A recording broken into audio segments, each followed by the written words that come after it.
అందరికీ నమస్కారం. సో బేసికల్గా ఈ వీడియోలో మనం ఏం చూస్తున్నామంటే, సో ఇప్పుడైతే మనకు రిజల్ట్ షెడ్యూల్ అనేది వచ్చేసింది అనమాట. తెలంగాణ గవర్నమెంట్ నుంచి మనకు 10th నుంచి రిజల్ట్స్ అనేవి రిలీజ్ చేస్తున్నారు. గ్రూప్ 1కి, గ్రూప్ 2కి, గ్రూప్ 3కి, ఓకే. సో ఈ రిజల్ట్స్ అనేవి వచ్చిన తర్వాత మన నెక్స్ట్ ప్లాన్ ఎట్లుండాలి, ఇంకా నెక్స్ట్ ఒకవేళ న్యూ ఆస్పిరెంట్స్ ఉంటే ద బెస్ట్ స్ట్రాటజీ ఏంది, ఎట్లా ఫాలో అవ్వాలనేది ఈ వీడియోలో అయితే చూద్దాం. సో బేసికల్గా మనకు ఎగ్జామ్ ఫార్మాట్ ఏముంటుంది, గ్రూప్ 1 అయినా కానీ, గ్రూప్ 1 ప్రిలిమ్స్ లేదా గ్రూప్ 2 లేదా గ్రూప్ 3 అయినా, గ్రూప్ 4 అయినా ఏం ఫార్మాట్ ఉంటుంది, ఎంసీక్యూస్ ఫార్మాట్ ఉంటుంది. సో దీన్ని బట్టి మనం ఎంసీక్యూస్ ఫార్మాట్ ఉన్నప్పుడు మనం ఏం చేయాలి, ఎంసీక్యూసే ఎక్కువ ప్రాక్టీస్ చేయాలి, ఓకే. సో చాలామంది ఏం చేస్తారంటే ఓన్లీ రీడింగ్ బుక్స్ రీడ్ చేస్తారు, కానీ there is no practice of MCQs practice అనేది, అంటే మల్టిపుల్ చాయిస్ క్వశ్చన్ బిట్స్ అనేవి చేయరు. సో ఇది main thing, practicing more MCQs or bits, okay. ఇది ఎక్కువ చేయాలి. ఇంకోటి ఏంది, more practice MCQs. Next the main thing ఏంటంటే, ఫస్ట్ మనం ఏదైనా సిలబస్ ఆర్ ప్రిపరేషన్ స్టార్ట్ చేసే ముందు ఫస్ట్ సిలబస్ అనేది చూసుకోవాలి, ఏ పార్ట్ అడుగుతున్నాడు ఏంది అని. నెక్స్ట్ పీవైక్యూస్ ఉంటాయి కదా, పీవైక్యూస్ అంటే పాస్ట్ ఇయర్ క్వశ్చన్స్, అవి ఒకసారి థరోగా గో త్రూ కావాలి ఫస్ట్ స్టార్ట్ చేసే ముందు. ఒకవేళ ఫస్ట్ టైం ప్రిపేర్ అయ్యే వాళ్ళు ఉంటే వాళ్ళు ఫస్ట్ వచ్చేసి సిలబస్ చూడండి, సిలబస్ చూసిన తర్వాత పీవైక్యూస్ పోండి, ఓకే. పీవైక్యూస్ ఎందుకంటే పీవైక్యూస్ వల్ల మనకు ఇంపార్టెంట్ టాపిక్స్ అనేవి తెలుస్తుంది. పాలిటీలో ఏం అడుగుతున్నాడు, ఎకనామీలో ఏ టాపిక్స్ రిలేటెడ్ అడుగుతున్నాడు, ఫ్యాక్ట్స్ అడుగుతున్నాడా లేదంటే కాన్సెప్ట్స్ అడుగుతున్నాడా, దేనిపైన ఫోకస్ పెట్టాలనేది మనకు తెలుస్తుంది అనమాట, బేసిక్ ఇన్ఫర్మేషన్. సో అప్పుడు ఏంటంటే మనం ఏదైనా బుక్ చదివేటప్పుడు కానీ క్లాస్ వినేటప్పుడు ఏంటంటే మన మేజర్ ఫోకస్ ఆ ఫ్యాక్చువల్ ఇన్ఫర్మేషన్ని గుర్తుపెట్టుకోవడానికి మన మైండ్ అనేది ఆ వేలో థింక్ చేస్తుంది. సో మనకు ఎక్కువ టైం పట్టదు గుర్తుపెట్టుకోవడానికి. ఒకవేళ మనం సిలబస్ ఇంకా ఎంసీక్యూస్ అంటే పీవైక్యూస్ స్కిప్ చేస్తే మనం అంత ఇంపార్టెంట్ అన్నట్టు అనిపిస్తుంది. సో దానివల్ల ఏంటంటే మళ్ళీ మనం ఎప్పుడైనా మాక్ టెస్ట్ ఇచ్చినప్పుడు మార్క్స్ తక్కువ వస్తాయి కదా, మార్క్స్ తక్కువ వచ్చినప్పుడు మళ్ళీ ఓహో ఇవా ఫోకస్ ఏరియాస్, నేను ఫోకస్ చేసిన ఏరియాస్ వేరేవి అన్నట్టు అనిపిస్తుంది. సో అట్లా టైం వేస్ట్ చేసే బదులు ఫస్ట్ సిలబస్ చూడండి. సిలబస్ చూస్తే ఏంది, ఏ ఇంపార్టెంట్ టాపిక్స్ ఉన్నాయని తెలుస్తుంది. పీవైక్యూస్ చూస్తే ఏ టాపిక్ నుంచి వస్తున్నాయి, లేదంటే పాలిటీలో ఎట్లాంటి టైప్ ఆఫ్ క్వశ్చన్, ఆర్టికల్స్ అడుగుతాడు. ఫస్ట్ నేను ఏమనుకుంటున్నా అంటే బేసిక్ కాన్సెప్చువల్ ఇన్ఫర్మేషన్ ఉంటే చాలు, ఫ్యాక్ట్స్ ఎవరు అడగరు, ఆర్టికల్ నెంబర్లు ఎవరు అడగరు అని అనిపిస్తుంది నాకు. కాకపోతే ఆర్టికల్స్ కూడా అడుగుతారు అని నాకు ఎప్పుడు తెలిసిందంటే చాలా లేట్గా తెలిసింది, when I practiced MCQs, okay. PYQs చూసినప్పుడు చాలా లేట్గా చూసిన, అప్పుడు నాకు అర్థమైంది. సో అట్లా లేట్ చేయకుండా ఫస్ట్ నుంచే మనము పీవైక్యూస్ చూసుకుంటుంటే మనకేమవుతుంది అంటే ఓహో ఆర్టికల్స్ అంటున్నారు కాబట్టి మనం ఆర్టికల్స్, ఇప్పుడు ఫండమెంటల్ రైట్స్ ఆర్టికల్స్ ఉన్నా లేదంటే ప్రెసిడెంట్ రిలేటెడ్ ఏవేవి ఆర్టికల్స్ ఉన్నా ఆ నెంబర్స్ని గుర్తుపెట్టుకోవడానికి ఫస్ట్ నుంచే ట్రై చేస్తాం చదివేటప్పుడు. ఒకవేళ అట్లా నువ్వు పీవైక్యూస్ అవన్నీ చూడకపోతే నీకు ఇబ్బంది అవుతుంది. సో మళ్ళీ ఎఫర్ట్స్ పెట్టాల్సి వస్తుంది. సో అదనమాట. సో ఫస్ట్ ఏంటంటే, ఇప్పుడు మనం ఒక న్యూ ఆస్పిరెంట్ ఉంటే ఇప్పుడిప్పుడే వస్తున్నాడు, కాలేజ్ అయిపోయింది ఇంకా ప్రిపరేషన్ స్టార్ట్ చేయాలనుకుంటుండు, గ్రూప్ 1 కానీ 2, 3 or UPSC, everything, UPSC prelims. So దానికోసం ఎట్లా ప్రిపేర్ కావాలి. సో ఫస్ట్ థింగ్ ఏంటంటే సిలబస్ తీసుకోవాలి. సిలబస్ తీసుకొని దాన్ని కొంచెం బాగా అనాలిసిస్ చేయాలి, లేదంటే ఏదైనా వీడియో ఉంటుంది కదా సిలబస్ వీడియో, సో అదన్నా చూడండి, లేదంటే సిలబస్ ఒక్కొక్క వర్డ్ ఉంటుంది కదా దాన్ని డీటెయిల్గా చూడండి ఏమేమి ఉంటుంది అనేది. సో అది మనకు ఒక ఐడియా వస్తుంది. నెక్స్ట్ వచ్చి పీవైక్యూస్ అనేది ఇది చాలా వెరీ ఇంపార్టెంట్, ఓకే. దీనైతే అస్సలు మర్చిపోవద్దు. సో ఫస్ట్ మనము పీవైక్యూస్ ఇప్పుడు 2025 కదా, సో 2024 ఎగ్జామ్స్ ఏవేవైతే ఉన్నాయో సో దానివన్నీ తీసుకొని ఒకసారి అనాలిసిస్ చేయాలి. ఓహో అంటే మనకు ఏమంటారు, జియోగ్రఫీ నుంచి వెయిటేజ్ ఇంత ఉంది, పాలిటీ నుంచి ఇంత వస్తుంది, తెలంగాణ మూమెంట్ ఇంత, ఇన్ని క్వశ్చన్ తెలంగాణ మూమెంట్లో కూడా ఈ పార్ట్స్ నుంచి ఇట్లా వస్తున్నాయి. సో అని అవన్నీ మనకు తెలుస్తుంది అనమాట.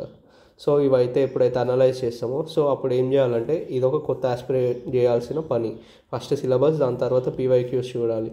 ఇంకోటి నెక్స్ట్ దాని తర్వాత ఏంది, ఒక్క సబ్జెక్ట్ తీసుకోవాలి, ఏదైనా ఒక సబ్జెక్ట్, వన్ సబ్జెక్ట్ తీసుకొని దాన్ని మొత్తం ఒకటేసారి అంటే ఒక 3-4 డేస్లో కంప్లీట్ చేయాలి. 3-4 డేస్ ఆర్ 1 వీక్, ఇంకా టైం ఉంది కాబట్టి 1 వీక్ లేదంటే 15 డేస్లో ఒక సబ్జెక్ట్ ఏదన్నా తీసుకొని అయిపోగొట్టేసేయాలన్నమాట. అది ఎట్లా అంటే బుక్స్ చదవాలంటే టైం పడుతుంది, బుక్ చదవాలంటే మనకు ఇట్లా 15 డేస్లో 7 డేస్లో కంప్లీట్ చేయాలంటే టైం పడుతుంది. సో మీరు ఏదైనా కోచింగ్ అన్నా తీసుకోండి, లేదంటే యూట్యూబ్ ఉంటుంది కదా, యూట్యూబ్లో మనకు బేసికల్గా ఎక్కడ చూసినా రిసోర్సెస్ మస్తు ఉంటుంది. సో అక్కడ పోయి ఇప్పుడు పాలిటీ అనుకో, సో పాలిటీకి పోయి మీరు ఏం చేయాలంటే ఫస్ట్ పాలిటీ కోర్సు ఫ్రీ, లేదంటే పాలిటీ ప్లేలిస్ట్ యూపీఎస్సి, లేదంటే పాలిటీ తెలుగు అట్లా కొడితే వస్తుంది ఏదో ఒక ప్లేలిస్ట్. సో అప్పుడు మీరు ఏం చేయాలంటే ఫస్ట్ వీడియో, నా బెస్ట్ స్ట్రాటజీ ఏంటంటే నేను చెప్పేది జస్ట్ మీరు ఏం చేయండి అంటే ఫస్ట్ పాలిటీ పోతారు కదా, పాలిటీ ప్లేలిస్ట్ అనుకో, పోయిన తర్వాత వీడియో ఆన్ చేయండి, దాన్ని 1.5x పెట్టండి, ఇయర్ ఫోన్స్ పెట్టుకొని జస్ట్ దాన్ని వినండి అంతే. నోట్స్ తీసుకోకండి, నథింగ్ అంటే నోట్స్ చేయకండి, ఏం చేయకండి, జస్ట్ ఇయర్ ఫోన్స్ పెట్టుకోండి, జస్ట్ వాక్ చేయండి. సో ఇట్లా చేయడం వల్ల ఏమవుతుంది అంటే మన ఇమాజినేషన్ అనేది యాక్టివ్ అవుతుంది. సో ఇప్పుడు ఏదైనా polity, fundamental right are right to equality గురించి చెప్తున్నారు, లేదంటే ప్రెసిడెంట్ అపాయింట్మెంట్ గురించి చెప్తున్నారు. సో అప్పుడు మనము జస్ట్ వినడం వల్ల మన ఫోకస్ మొత్తం ఇమాజినేషన్ వైపు వెళ్తుంది అనమాట. సో అదే నువ్వు చూస్తున్నావు అనుకో, చూస్తుంటే నీ ఇమాజినేషన్ యాక్టివ్ కాదు, జస్ట్ నీ పిక్టోరియల్ మెమొరీ ఒక్కటి ఉంటుంది. సో ఐ ప్రిఫర్ అంటే ఏమంటారు, ఫస్ట్ మీరు ఒక ప్లేలిస్ట్ తీసుకోవాలి, సపోజ్ పాలిటీ, ఆ ప్లేలిస్ట్ తీసుకొని, లేదంటే ఏదైనా కోర్సు మీరు తీసుకున్న కోర్సే అనుకో, సో అదేం చేయాలి 1.5x పెట్టుకొని ఇయర్ ఫోన్స్ పెట్టుకోవాలి. ఫస్ట్ స్టార్టింగ్ ఇయర్ ఫోన్స్ పెట్టుకొని ఫస్ట్ అంటే ఎంతసేపు అయినా పర్లేదు, అది 1.5x పెడితే నీకు 3 అవర్స్ కూడా చాలా తొందర అయిపోతుంది. ఇప్పుడు 2x అంటే 3 అవర్స్ క్లాస్ నీకు 1.5 అవర్స్లో అయిపోతుంది. సో అట్లా నువ్వు అంటే మొత్తం డీప్ ఫోకస్ మోడ్లోకి పోవాలి. ఇంకా అయిపోతే ఒక సబ్జెక్టు చాలా ఈజీగా అయిపోతుంది. ఒక్కొక్క లెక్చర్ మనకు 30 అవర్స్ అనుకో, 30 అవర్స్ క్లాసెస్ ఉంది పాలిటీ రిలేటెడ్ నీకు 30 అవర్స్ అంటే నీకు 15 అవర్స్లో మొత్తం అయిపోతుంది. 15 అవర్స్ డీప్ ఫోకస్ అంటే నువ్వు ఒకరోజు 7.5 అవర్స్ లెక్చర్ని, ఇంకో రోజు 7.5 అవర్స్ అంటే కంటిన్యూస్ కాకుండా బ్రేక్ తీసుకున్నా నీకు అయిపోతుంది పాలిటీ. సో అట్లా ఒక సబ్జెక్ట్ అయిపోతుంది. సబ్జెక్ట్ అయిపోయిన తర్వాత నెక్స్ట్ ఏం చేస్తావు అంటే నెక్స్ట్ మెథడ్ ఏంటంటే మాక్ టెస్ట్ ఇవ్వండి. ఆ సబ్జెక్ట్ అయిపోతుంది కదా, సబ్జెక్ట్ అయిపోయిన తర్వాత ఒక ఫుల్ లెంత్ మాక్ ఇవ్వండి. పాలిటీ ఉంటుంది, polity subject full length mock ఇవ్వండి. మాక్ ఇచ్చిన తర్వాత ఏమవుతుందంటే మనకు ఒక ఎర్రర్స్ అనేవి వస్తాయి, అంటే మనము తప్పు చేసినాయి. సో అప్పుడు ఏం చేయాలి, ఆ ఎర్రర్స్ని మనము వదిలేయకూడదు. ఆ టెస్ట్ ఇచ్చేసినాం, మార్క్స్ చూసినాం, ఓకే నాకు ఎంత 100కి 60 వస్తున్నాయి, లేదంటే 50 వస్తున్నాయి, ఓకే నెక్స్ట్ టైం ఇంప్రూవ్ చేద్దాము అని చెప్పి మళ్ళీ ఫస్ట్ నుంచి పాలిటీ చదవడం, దట్స్ అ రాంగ్ థింగ్. దాని బదులు మీరు ఏం చేయాలంటే ఎర్రర్స్ ఉంటాయి కదా, మాక్ టెస్ట్ ఇవ్వండి. పాలిటీ అయిపోయింది, ఇప్పుడు ఇనేది అయిపోయిన తర్వాత మాక్ టెస్ట్ ఇస్తారు. మాక్ టెస్ట్ ఇచ్చిన తర్వాత మీకు ఎర్రర్స్ వస్తాయి, తప్పు పోయినాయి. అవేం చేయాలంటే ఒక బుక్ ఉంటుంది కదా, ఎర్రర్ బుక్ అని పెట్టుకోండి పాలిటీ. సో దానిలో ఇంక్లూడ్ చేయండి. దానికంటే ముందు ఏంటంటే ఎర్రర్స్ వచ్చినప్పుడు మనం ఏదైనా ఒక స్టాండర్డ్ బుక్ మెయింటైన్ చేయాలి ప్రతి సబ్జెక్ట్కి. ఇప్పుడు పాలిటీకి లక్ష్మీకాంత్ ఒక స్టాండర్డ్ బుక్, ఇంకా మన క్లాసెస్ అంటే ఏదైనా లెక్చర్ ఉంటుంది, లెక్చర్ అయిపోయిన తర్వాత డైరెక్ట్ మాక్ టెస్ట్లోకి రావాలి. మాక్ టెస్ట్ రాసిన తర్వాత మనకు ఎర్రర్స్ వస్తాయి. ఎర్రర్స్ వచ్చిన తర్వాత నీకు ఏ ఎర్రర్లో పోయింది, సపోజ్ పార్లమెంట్లో ఏదైనా ఎర్రర్ పోయింది, సపోజ్ ఏంది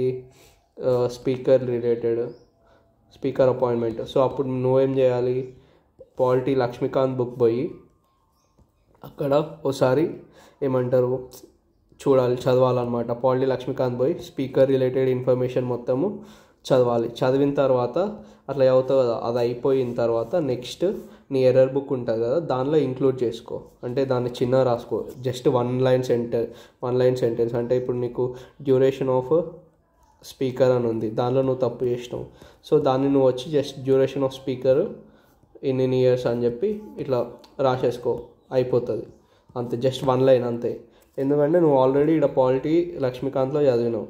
సో అట్లనే మనం రోజు కంటిన్యూ వేసుకుంటూ పోవాలి. సో ఇది ఒక mock test, full length mock test ఇచ్చినావు పాలిటీది. సో దాన్ని అనలైజ్ చేయడానికి నీకు 1 to 2 days పడుతుంది. సో ఆ 2 days అయిపోయిన తర్వాత అది వదిలేసిన తర్వాత మళ్ళీ ఇంకో కొత్త సబ్జెక్ట్ తీసుకో. కొత్త subject like economy. Okay, economy తీసుకున్న తర్వాత మళ్ళీ ఏం చేస్తాం, సేమ్ అదే రిలేటెడ్ చదువుతావు అనమాట. అంటే ఫస్ట్ క్లాస్ ఏంటో, దాని తర్వాత ఒక స్టాండర్డ్ బుక్ పెట్టుకుంటావు ఏదన్నా. సో దాని తర్వాత మాక్ టెస్ట్ ఇస్తాం. మాక్ టెస్ట్ ఇచ్చిన తర్వాత ఎర్రర్స్ వచ్చినాయి, మళ్ళీ సోర్స్ దగ్గరికి వచ్చి చదువుతావు. ఒకవేళ సోర్స్లో లేకపోతే సోర్స్లో ఇంక్లూడ్ చేస్తావు, అంటే అదే స్టాండర్డ్ బుక్లో ఇంక్లూడ్ చేసి ఎర్రర్ బుక్లో కూడా చిన్నగా ఏ మిస్టేకో అది రాస్తావు. సో మనం ఎప్పుడైతే స్టాండర్డ్ బుక్ ఎర్రర్ వచ్చినప్పుడు స్టాండర్డ్ బుక్ చదువుతామో దానిలో ఏంటంటే మనం చదివేది మొత్తం హోల్ టాపిక్ చదువుతాం.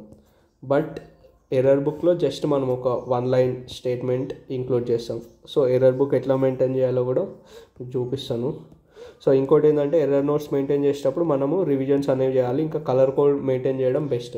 కలర్ కోడ్ అంటే ఎట్లా అంటే, ఇప్పుడు ఫస్ట్ రివిజన్లో ఫస్ట్ టైం నువ్వు ఎర్రర్ చేసినావు, వదిలేస్తావు అంటే రాస్తావు, దాని తర్వాత కూడా నీకు ఎర్రర్ అయింది, అప్పుడు ఏం చేస్తావు, ఎల్లో దాంతో హైలైట్ చేస్తావు. మళ్ళీ సెకండ్ టైం కూడా, అంటే సెకండ్ టైం వచ్చినా కూడా, అంటే థర్డ్ టైం ఎర్రర్ వచ్చినప్పుడు కూడా నువ్వు మళ్ళీ తప్పు చేసినావు. సో అప్పుడు మళ్ళీ గ్రీన్ హైలైట్ చేయాలి. సో దీనివల్ల ఏమవుతుందంటే నీకు ఏ టాపిక్స్ నువ్వు ఊకే మర్చిపోతున్నావు, సో అది మనకు ఐడెంటిఫై అవుతుంది. సో దాన్ని మనం ఏంటంటే ఎర్రర్ నోట్స్ మనం ఫ్రీక్వెంట్గా రివైజ్ చేస్తుంటాం కదా. సో ఇప్పుడు నీకు డార్క్ గ్రీన్ ఉంది, సో నీకు ఏమనిపిస్తుంది, ఓహో నేను అంటే ఇది 3 times ఎర్రర్ చేసిన, అంటే ఇది నాకు గుర్తుంటలేదు అన్నప్పుడు నువ్వు ఓన్లీ గ్రీన్ హైలైటెడ్ ఇన్ఫర్మేషన్ మాత్రమే చదువుతావు. సో అదనమాట. ఇంకోటి నెక్స్ట్ ఫస్ట్ మినీ ఇస్తాం. అంటే రోజు కూడా కంటిన్యూ చేయడం బెస్ట్. అంటే ఇప్పుడు క్లాస్ నడిచేటప్పుడు ఒక 10 MCQs రోజు, లేదంటే 5 MCQs ఇవ్వడం కూడా best. So mini mock test, దాని తర్వాత సబ్జెక్ట్, ఇట్లా అన్నీ ఒక్కొక్క సబ్జెక్ట్ అయిపోతుంటాయి కదా. సో పాలిటీ అయిపోయిన తర్వాత ఎకనామీకి వచ్చినాం కదా. ఎకనామీ వచ్చినప్పుడు మనం మళ్ళీ పాలిటీని వదలొద్దు. సో దీంతో పాటు మనం పాలిటీ డైలీ ఒక 5 MCQs అన్నా చేయాలి. 5 MCQs అంటే 5 బిట్స్ చేసుకుంటూ, జస్ట్ 5 చాలు. సో ఒకవేళ దీనిలో వచ్చిన 2 errors వచ్చినాయి, దాని రిలేటెడ్ మళ్ళీ స్టాండర్డ్ బుక్ లక్ష్మీకాంత్ పోవాలి. సో అక్కడ కవర్ చేయాలి. ఇంకా ఎర్రర్ బుక్లో జస్ట్ 1 line ఇంక్లూడ్ చేయాలి.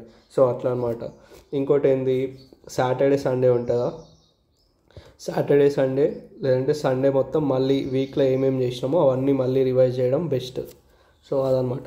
సో ఇట్లా చేసుకుంటూ మొత్తం సిలబస్ అయిపోగొట్టిన తర్వాత నెక్స్ట్ ఏంది, ఫుల్ లెన్స్ చేయడం స్టార్ట్ చేయాలన్నమాట.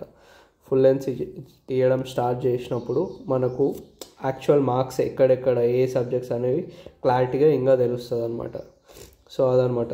సో ఈ ఫుల్ లెన్స్ ఎప్పుడంటే మనకు సాటర్డే సండే ఇస్తే బెస్ట్. ఎందుకంటే మనకు అట్లే ఉంటుంది కదా, అంటే పేపర్ 1 పేపర్ 2 సాటర్డే, 3, 4 సండే ఉంటుంది కదా. సో ప్రతి సాటర్డే సండే ఇవ్వడం బెస్ట్. ఎందుకంటే ఇప్పుడు మనకు మొత్తం సిలబస్ మొత్తం ఒక 3 to 4 monthsలో అయిపోయింది అనుకున్నా, లేదంటే 3 monthsలో అయిపోయింది అనుకున్నా, నెక్స్ట్ దాని తర్వాత మీరు ఏం చేయాలి, డైలీ ఒక 30 questions ప్రాక్టీస్ చేయాలి. MCQs జస్ట్ ఎట్లుంది ఏంది అని చెక్ చేసుకోవాలి, దాన్ని ఎర్రర్ లిస్ట్ చేసుకోవాలి. లేదంటే స్టాండర్డ్ బుక్లో పోతే స్టాండర్డ్ బుక్లో పోయి అక్కడ చదవాలి. సో అదనమాట. సాటర్డే సండే మనం ఫుల్ లెంత్ మాక్ టెస్ట్ ఇస్తాం. సో దాన్ని అనలైజ్ చేస్తాము. సో అదనమాట. నెక్స్ట్ ఇదైతే రివైజ్ డైలీ. అంటే ఇప్పుడు ఏమన్నా ఎర్రర్ చేస్తుంటే దాన్ని డైలీ చూసుకుంటే ఈజీ అయిపోతుంది. అప్పుడప్పుడే మళ్ళీ అట్లే బల్కప్ అయిపోయి మనకు తర్వాత చదవడం ఇబ్బంది అవుతుంది. సో అదనమాట. నెక్స్ట్ ఓల్డ్ ఆస్పిరెంట్స్ ఎవరైనా ఉంటే వాళ్ళకు ఇచ్చే సజెషన్ ఏంటంటే, ఫస్ట్ ఒక మ్యారథాన్ వీడియో, ఏదైనా సబ్జెక్ట్ పాలిటీ మళ్ళీ స్టార్ట్ చేస్తున్నారు, సో దాని రిలేటెడ్ మీరు ఏం చేయాలంటే ఒక marathon video either it be PYQs అన్నా లేదంటే హోల్ సబ్జెక్ట్ అన్నా. సో దీనివల్ల మనకేంటంటే ఒక మళ్ళీ బ్రెయిన్లో అనేది మళ్ళీ రివైర్ అవుతుంది ఇన్ఫర్మేషన్, మళ్ళీ అంటే గుర్తు తెచ్చుకునే అంత ఇబ్బంది ఏమి ఉండదు. సో మ్యారథాన్ విన్న తర్వాత పాలిటీ రిలేటెడ్ ఒక ఫుల్ లెంత్ టెస్ట్ ఇచ్చిన తర్వాత ఏవేవి మనకు వీక్ టాపిక్స్ ఏవేవి స్ట్రాంగో అవి తెలుస్తాయి అనమాట. సో బేసిక్గా ఓల్డ్ ఆస్పిరెంట్స్ ఏం చేయాలంటే, జస్ట్ నువ్వు డైలీ ఒక 30 questions అంటే ఒకరోజు పేపర్ 1ది, ఒకరోజు పేపర్ 2ది, ఒకరోజు పేపర్ 3ది, ఒకరోజు పేపర్ 4ది. సో ఇట్లా డైలీ ఒక 30 క్వశ్చన్స్ చేయాలి. సాటర్డే సండే ఒక ఫుల్ లెంత్ అదే టెస్ట్లు ఇవ్వాలి. అంటే పొద్దున పేపర్ 1, మధ్యాహ్నం పేపర్ 2, మళ్ళీ సండే రోజు పేపర్ 3, పేపర్ 4. సో ఇట్లే ఎర్రర్ నోట్స్ కంటిన్యూ చేసుకుంటూ పోతే మనకు ఈజీ అయిపోతుంది లాస్ట్గా. సో ఇది నా ఇంపార్టెంట్ స్ట్రాటజీ. సో ఇది చేస్తే so there is no need to take any coaching centres తీసుకునే అవసరమే లేదు. కోచింగ్ సెంటర్లో ఎన్రోల్ అయ్యేది. దాని బదులు మీరు ఏదైనా టెస్ట్ సిరీస్లో ఇన్వెస్ట్ చేయండి, లేదంటే పీవైక్యూస్ కూడా ఉన్నాయి. పీవైక్యూస్ని ఫస్ట్ మంచిగా అనలైజ్ చేసి ఆ ఒక్కొక్క టాపిక్ ఒక్కొక్క ఆప్షన్ని ఇన్డెప్త్గా అనలైజ్ చేసి దానిపైన నోట్స్ చేసుకోండి. సో అదనమాట, మీకు ఒక లుక్ ఇస్తా నేను ఎట్లా ఎర్రర్ నోట్స్ మెయింటైన్ చేస్తున్నానో యూపీఎస్సీ ప్రిలిమ్స్ 2025కి ఐ షో యూ. సో ఇదన్నమాట నా ఎర్రర్ నోట్స్. ఫస్ట్ ఇక్కడ ఏముంది, daylight saving time. So daylight saving time అనేది నేను ఎగ్జామ్లో తప్పు చేసిన. సో నాకు ఫర్దర్గా నెక్స్ట్ స్టెప్ నేను తప్పు చేయొద్దు అంటే దీన్ని నేను ఎర్రర్ నోట్స్లో ఇట్లా రాసి పెట్టుకున్నా. సో ఆర్కిటిక్ బ్లాస్ట్, ఇంకా ఈ టెక్టోనిక్ ప్లేట్స్ అనేవి నేను ఎక్కువ మర్చిపోతున్నా. సో అదనమాట, గ్రీన్ హైలైట్ ఉంది. సో ఇట్లా మెయింటైన్ చేయాలి. ఇంకోటి ఏంది, glacial land forms, waves land forms, ఇంకా ఇవి థిక్నెస్ ఆఫ్ ట్రోపోపాజ్. సో ఇవన్నీ చిన్న చిన్న ఇన్ఫర్మేషన్ ఉంటుంది. మనం ఎప్పుడైతే ఎన్సీఆర్టీలు కంప్లీట్ చదువుతుంటే మనకు అంత ఫరక్ పడదు, అంటే ఇది ఇన్ఫర్మేషన్ గుర్తుకుంటుందిలే అనిపిస్తుంది. కాకపోతే ఎప్పుడైతే నువ్వు ఎక్కువ టెస్ట్ సిరీస్లు ఎంసీక్యూస్ బిట్స్ ప్రాక్టీస్ చేస్తే ఓహో అంటే నేను ఇది తప్పు చేస్తున్నా అని ఎర్రర్ నోట్స్ ఇంక్లూడ్ చేస్తే నీకు ఈజీగా అయిపోతుంది రివిజన్కి. సో ఇట్లా నోట్స్ చేసుకోండి. సో ఇది నేను డిజిటల్గా చేసుకున్నాం, మీరు ఫిజికల్ ఫామ్లో అంటే పేపర్ పైన కూడా చేసుకోవచ్చు. ద బెస్ట్ థింగ్ అంటే ఎర్రర్ నోట్స్ మెయింటైన్ చేయండి. స్టాండర్డ్ సోర్స్ని ఏదైనా ఎర్రర్ చేస్తే స్టాండర్డ్ సోర్స్ దగ్గర పోండి, అక్కడ పోయి దాన్ని చదవండి. ఒకవేళ స్టాండర్డ్ సోర్స్లో కూడా లేకపోతే దానిలో పోయి ఇంక్లూడ్ చేయండి అంతే. కాకపోతే మెయిన్ థింగ్ ఏంటంటే ఒక్కటే సోర్స్ ఫాలో అవ్వండి. ఇంకోటి ఏంది, రివిజన్ టైంలో మళ్ళీ మీకు ఏమన్నా 2xలో వినాలంటే లెక్చర్ మళ్ళీ ఇన్న ప్లేలిస్ట్నే మళ్ళీ ఒకసారి వినండి. ఎందుకంటే మీ ఇమాజినేషన్ అనేది ఒకసారి అంటే మీరు చేసి ఉంటారు కదా ఆడియో వినేటప్పుడు, సో అది మీకు రీకాల్ చేయడానికి ఈజీ అయిపోతుంది. So this is the one strategy which I suggest. Okay, అంతే అనమాట. బాయ్.